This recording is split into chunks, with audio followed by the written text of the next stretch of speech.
그리고 지금 이런 질병을 앓고 있는 환우들에게 횃불 같은 생명의 메시지를 주고 싶어서 제가 정말 용기를 내가지고 이렇게 인터뷰에 응하게 됐습니다.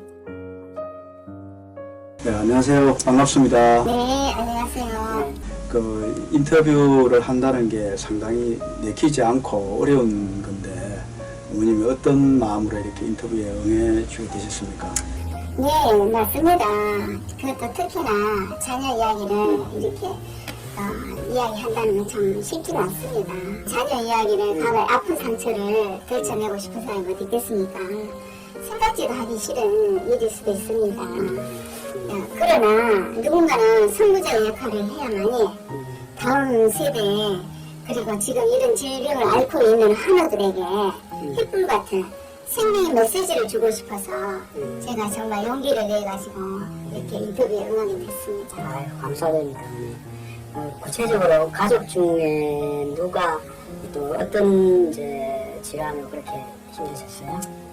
네, 우리 딸의 자녀 중에 이제 딸이 정신질환을 앓게 되었습니다. 아마 그 이제 질환을 처음에 이제 알고는 굉장히 충격도 많이 받고 힘들었을 건데 특히 이제 대병원에서 오랜 기간 이렇게 치료도 받고 고생도 많이 하신 걸로 알고 있는데 그 처음에 어떻게 해서 치료병원에 가셨고 그 과정은 좀 어땠나요? 네네. 저희 병원에 가기 전에 학교에서 고3 2학기 때 학교에서 선생님으로부터 통보를 받고 애가 이상한 행동을 한다 해서 이제 학교 선생님하고 이제 면담을 하고 나니까 집에서는 전혀 그런 증이가 안 나타났었는데 학교에서 하는 모습을 보니까 좀 이상하다는 것을 제가 느꼈어요. 느끼고 자세히 이제 관찰을 해보고 대화를 해보고 하다 보니 본인이 현실이 아닌 이야기를 많이 하고 친구들이 하지 않았던 애국된 이야기를 많이 하고 현실에 일어나지 않는 상상을 하고 연예인들이 날 찾아왔다가 사인을 해주고 갔다 이런 이야기를 하고 약간 정말 얘가 아니다는 듯한 그런 느낌을 받을 수 있을 정도로 얘가 한참과 망상에 휩싸여 있는데 제가 솔직히 그거를 인정하기가 쉽지 않았습니다. 그래서 그거를 감추기보다는 어떤 방법으로 잘 관찰을 하면서 병원에는 가기가 싫어서 여러 가지 방법으로 심리치료, 심령치료, 또 기도운동 해봤고 굿도 해봤습니다. 주위에서 워낙에 이거는 귀신병이다 하기 때문에 그리고 그 정말로 눈빛이 변하고 했을 때는 정말 빙의처럼 누가 두는 것처럼 무서운 눈빛이었고 정말 다른 사람이 되는 느낌이었기 때문에 정신질환이라고 믿기보다는 그런 물속적으로 저희가 의심이 가기 시작해서 이제 기도를 많이 하고 이제 그러는 중에 4년이라는 세월이 지나버렸고 이제는 도저히 이제 폭력성이 심해지니까 자살 시도도 일어나고 24시간을 있는 동자처럼 지키지 않으면 제가 생활을 거의 정말 같이 하지 않으면 위험한 상황에 처해 있으니까 이 자살 시도를 자주 하게 되니까 도저히 24시간을 같이 있기에는 불가능하더라고요. 그래서 병원을 저희가 우리나라에서 그래도 최고로 잘한다는 곳에 명의가 있다는 곳에 이제 찾게 됐는데 그것이 바로 이제 병원에 가게 됐습니다. 거기에 돼가지고 선생님을 만나가지고 이야기를 하고 납병동이라는 게 있어요. 납병동에서 한 5-6시간을 이제 납병동 입원이라고 하는데 반나절 6시간 동안을 보호자하고 떨어진 사이에 관계에서 검사를 하게 됩니다. 검사를 해가지고 피검사, 뭐 여러 가지 인지력 검사 그 검사를 통해 가지고 나온 결론은 과학적으로는 아무 이상이 없다. 그런 이제 판정을 받게 됐죠.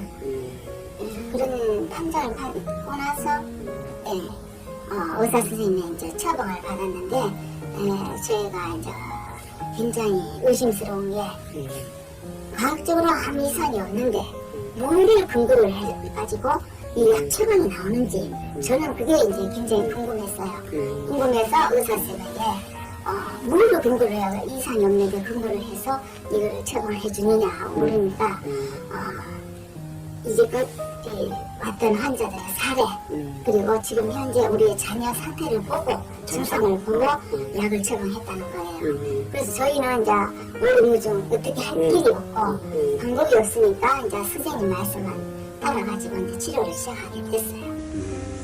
이제 병원에서도 이 조현병에 관한 망상 환청 증상이 있다는 건 아는데 그게 왜 생기는지 원인에 대해서 얘기를 못하고 그죠? 네네. 그래서 그렇죠. 이제 그 원인도 모르면서 약을 처방하니까 네네. 원인은 당연하게 이제 의심을 이제 갖게 네네. 되었고 그러면서도 이제 방법이 없으니까 제가 이제 인간적으로 해볼 수 있는 방법은 다 해봤는데 10%도 좋아진 게 없었고 1%도 좋아진 게 없었기 때문에 이제 오로지 의지할 곳은 이제 의사 선생님밖에 없었어요. 근데 그 선생님이 하는 말씀에 1년 되면 괜찮다 해가지고 약을 시작하게 됐는데 6개월을 정말 먹고 나니까 정말 환청망상이 사라졌어요. 이제 사라져가 너무너무 기쁜 마음으로 쌤이 이렇게 좋아졌어요 하니까 약을 낮추기 시작하고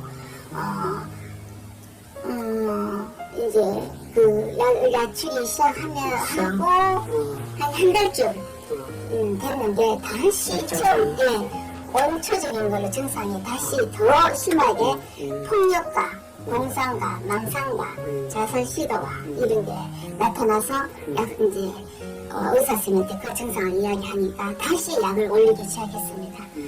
다시 약을 올리기 시작해가지고 시도를 했는데 그때부터 이제 최고 치수까지 약이 이제 올라갔는데 얘가 부작용이 일어나기 시작했어요.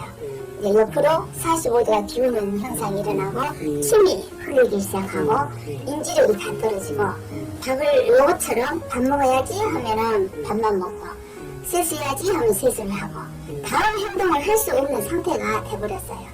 그래서 이제 쌤한테 여쭤보니 이거는 부작용이다. 약의 부작용이다.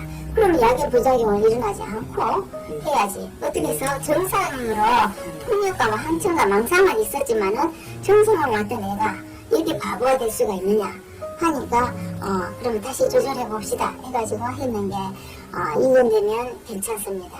2년 되면 괜찮습니다. 3년 되면 괜찮습니다. 그럼 막연한 말씀을 하시길래 3년째 딱 돼가지고 선생님 말씀하신 게 3년이었는데 3년째 됐는데 지금 이런 상태인데 어떻게 하시겠습니까? 하니까 물으니까 평생 먹어야 되고 평생 이렇게 살아야 된다는 겁니다. 그러면은 이 애를 평생 이렇게 살 것 같으면 처음 상태가 낫지 않았네. 인지력이 없으니까 스스로 할 수 있는 게 없어져 버렸으니까. 그러니까 의사선생님 하시는 말씀이 너무나도 기가 막힌 이야기를 제가 들었습니다.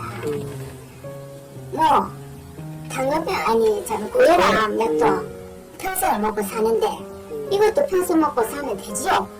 정말 하루아침이롭고 정말 의사 선생님의 자녀가 만약 이렇게 아팠다 해도 이런 이야기를 함부로 내뱉을 수가 있었을까. 그러면서 제가 이제 이건 아니구나 하는 생각이 들게 됐어요.